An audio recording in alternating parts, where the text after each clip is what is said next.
tahu teorinya doang sih, untuk teknisnya nggak tahu. Karena banyak sobat data yang belum paham, yuk simak video ini.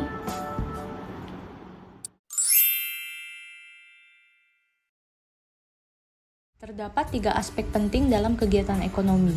Yang pertama adalah terbentuknya kondisi makroekonomi yang kuat, terkendalinya inflasi dan stabilitas ekonomi, dan kestabilan dalam pertumbuhan ekonomi.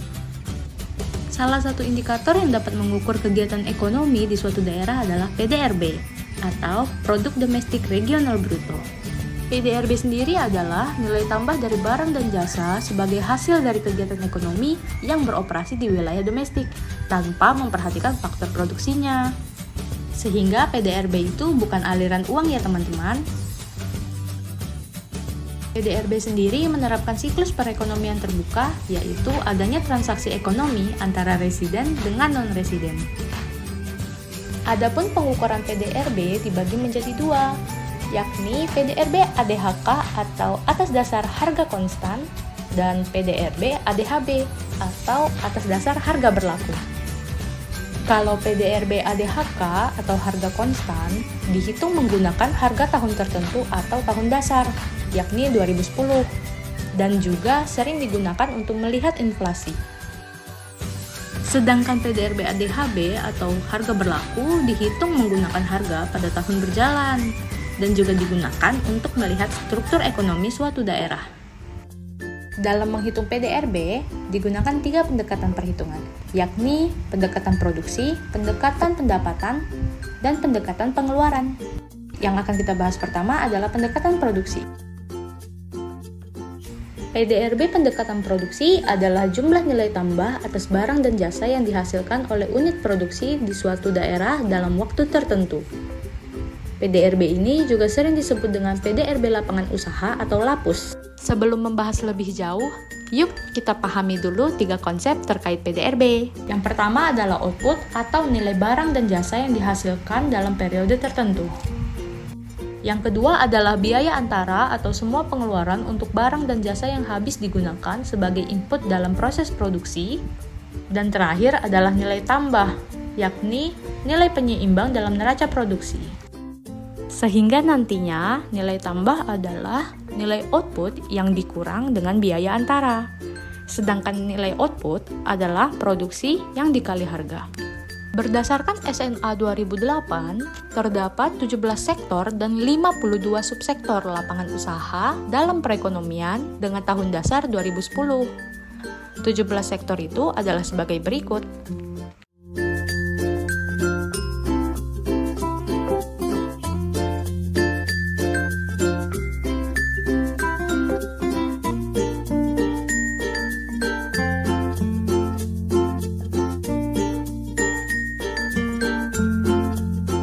Yang kedua adalah pendekatan pendapatan. PDRB merupakan jumlah balas jasa yang diterima oleh faktor produksi yang ikut serta dalam proses produksi suatu daerah dalam jangka waktu tertentu. Balas jasa ini digunakan untuk mengonsumsi barang atau jasa yang sebelumnya telah diproduksi, dan ini juga yang nantinya akan jadi PDRB pengeluaran. Adapun rumusnya ialah upah ditambah sewa tanah, ditambah bunga, ditambah keuntungan. Yang terakhir adalah pendekatan pengeluaran, yang merupakan semua komponen dari permintaan akhir. PDRB ini juga sering disebut sebagai PDRB pengeluaran. Adapun 6 komponen pengeluarannya ialah yang pertama, pengeluaran rumah tangga, yang kedua, pengeluaran lembaga non-profit, yang ketiga, pengeluaran pemerintah, 4, pembentukan modal tetap bruto, yang kelima, net ekspor, dan yang terakhir, perubahan inventory. Yang selanjutnya akan kita kupas adalah manfaat dari PDRB sendiri. Apa saja sih manfaatnya? Yang pertama adalah PDRB ADHB atau atas dasar harga berlaku. PDRB ini akan menunjukkan kemampuan sumber daya ekonomi yang dihasilkan oleh suatu wilayah. Semakin besar PDRB ADHB-nya, maka kemampuan ekonomi daerah itu semakin besar loh. Yang selanjutnya adalah PDRB ADHK atau atas dasar harga konstan. PDRB ini dapat melihat laju pertumbuhan ekonomi secara keseluruhan atau tiap sektor dari tahun ke tahun. PDRB ADHK juga dapat digunakan untuk menghitung laju pertumbuhan ekonomi. Adapun rumusnya ialah sebagai berikut. Dengan catatan, jika ingin mencari pertumbuhan ekonomi suatu negara, menggunakan PDB. Tetapi jika ingin mencari laju pertumbuhan ekonomi kabupaten kota, menggunakan nilai PDRB, dengan T sebagai tahun yang ingin dicari pertumbuhan ekonominya. Distribusi PDRB ADHB lapangan usaha menunjukkan struktur perekonomian atau kontribusi atau sumbangan setiap lapangan usaha dalam suatu wilayah. Jika suatu wilayah memiliki sektor lapangan usaha yang dominan, artinya sektor tersebut merupakan basis perekonomian dari wilayah yang bersangkutan. Terakhir adalah PDRB per kapita, yang merupakan nilai PDRB yang dibagi dengan jumlah penduduk dalam wilayah tersebut dan menunjukkan PDRB per satu penduduk. PDRB per kapita juga dibagi menjadi dua, yakni ADHB dan ADHK. ADHB dijadikan sebagai salah satu ukuran tingkat kesejahteraan masyarakat di wilayah tersebut. Sedangkan ADHK digunakan untuk mengetahui pertumbuhan real atau nyata dari ekonomi per kapita suatu wilayah. Data yang digunakan dalam perhitungan PDRB berasal dari sensus BPS, survei BPS, serta data dari kementerian atau instansi lainnya. Adapun alasan data dari survei tetap digunakan sebagai perhitungan itu karena sensus tidak bisa dilakukan setiap tahun. Meskipun survei menggunakan sampel dan tidak boleh dipublikasikan secara gamblang. Karena mempublikasikan data survei secara gamblang itu artinya ikut mempublikasikan privasi si responden.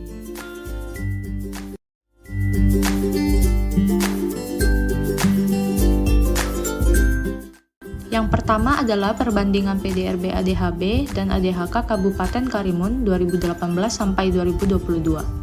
Jika dilihat dari grafik, terlihat bahwa nilai PDRB ADHB selalu lebih tinggi daripada nilai PDRB ADHK. Perbedaan tersebut sangat dipengaruhi oleh perubahan harga yang cenderung meningkat. Sedangkan pada PDRB ADHK, pengaruh dari harga tersebut telah ditiadakan. Untuk PDRB ADHB Kabupaten Karimun cenderung mengalami peningkatan setiap tahunnya dari tahun 2018 sampai 2022. Pola yang sama juga terjadi pada PDRB ADHK tahun 2018 sampai 2022 Kabupaten Karimun.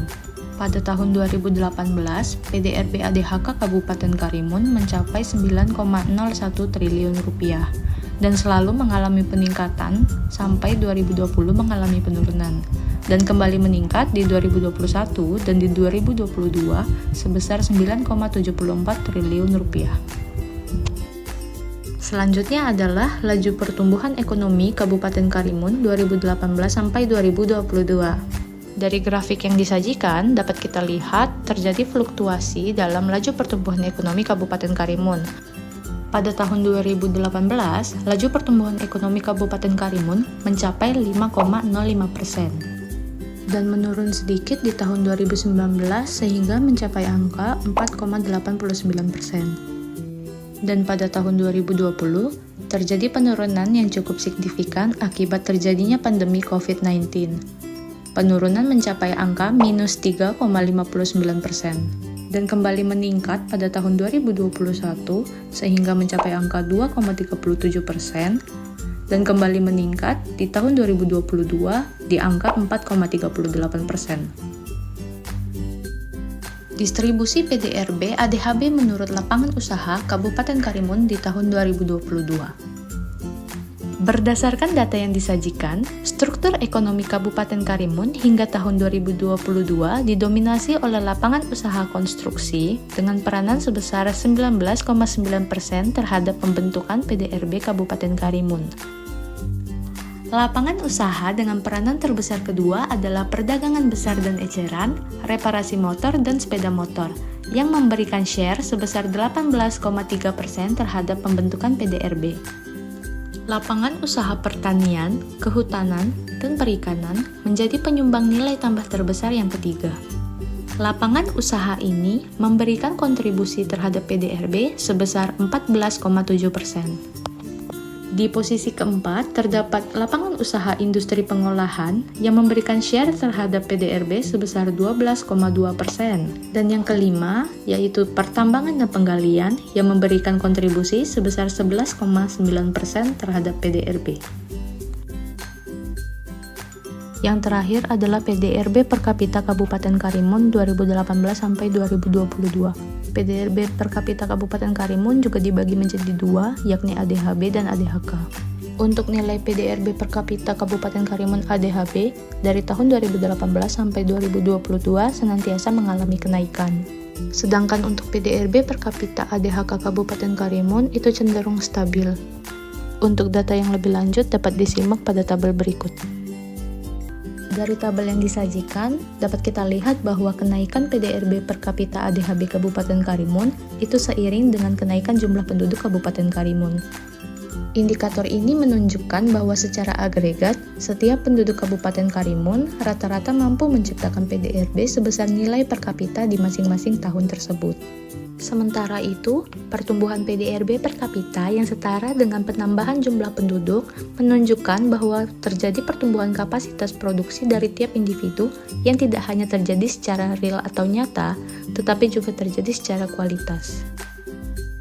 Apabila sahabat data ingin mengetahui rincian PDRB lebih lanjut, sahabat data juga dapat mengunjungi situs resmi BPS Kabupaten Karimun, yakni karimunkap.bps.go.id. Di situs tersebut disediakan juga berbagai data, tabel dinamis, serta publikasi, termasuk publikasi PDRB lapangan usaha dan PDRB pengeluaran dari Kabupaten Karimun. Semoga tayangan ini dapat membantu sobat data dalam memahami PDRB ya. Terima kasih banyak telah menonton. Sampai jumpa di lain kesempatan.